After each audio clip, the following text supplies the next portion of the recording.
Mankatha after 15 years 15 வருஷத்துக்கு அப்புறமும் இப்படி ஒரு செலிப்ரேஷன். இது ஒரு ரீ-ரிலீஸ் மூவிங்கிறதே மறந்து நம்ம தல ஃபேன்ஸ் மட்டும் இல்லாம நம்ம தளபதி ஃபேன்ஸும் சேர்ந்து கொண்டாடி இருக்காங்க. மங்காத்தாவே மங்காத்தா அளவுக்கு இல்லைன்னு சொல்லிட்டு இருக்காங்கன்னா பாத்துக்கோங்களேன். அதுலயும் தலைவா ஏகே சார் கேம்பா நடிச்சதும் நடிச்சாரு. இப்ப பால் அபிஷேகம் போய் கேம்பா அபிஷேகம் வேற, அதுலயே கேம்பா மாலை வேற. பட் பால் அபிஷேகத்துக்கு இது பெட்டர்.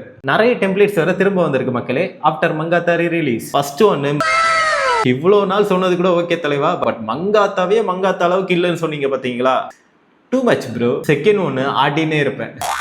தேர்ட் ஒன்னு கடவுளே. அப்புறம் இந்த நாலாவது கட்ட தெரிக்குது.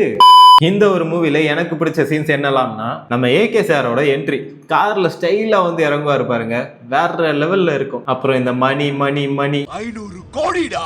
தென் த்ரிஷாவோட அப்பாவை கன் பாயிண்ட்ல காட்டி கூப்பிட்டு வருவாரு பாருங்க, கூஸ்பம்ஸ் தான். அப்புறம் இந்த கிளைமேக்ஸ் சீன் படமே கூஸ்பம்ஸ் தான்டா. எடுத்தியா ஒரே சொருகு. உங்களுக்கு பிடிச்ச சீன்ஸை கமெண்ட்ல சொல்லிட்டு போங்க. உங்க தளபதி ஃபேன்ஸுக்கு ஷேர் பண்ணிடுங்க அண்ட் ஃபாலோ பண்ணிடுங்க. தளபதியாச்சும் ரிட்டையர்மெண்ட் சொல்லிட்டு போனாரு, தலை சொல்லாமலே போயிட்டாருன்னு நான் நினைக்கிறேன். நீங்க என்ன நினைக்கிறீங்க? கமெண்ட்ல சொல்லிட்டு போங்க.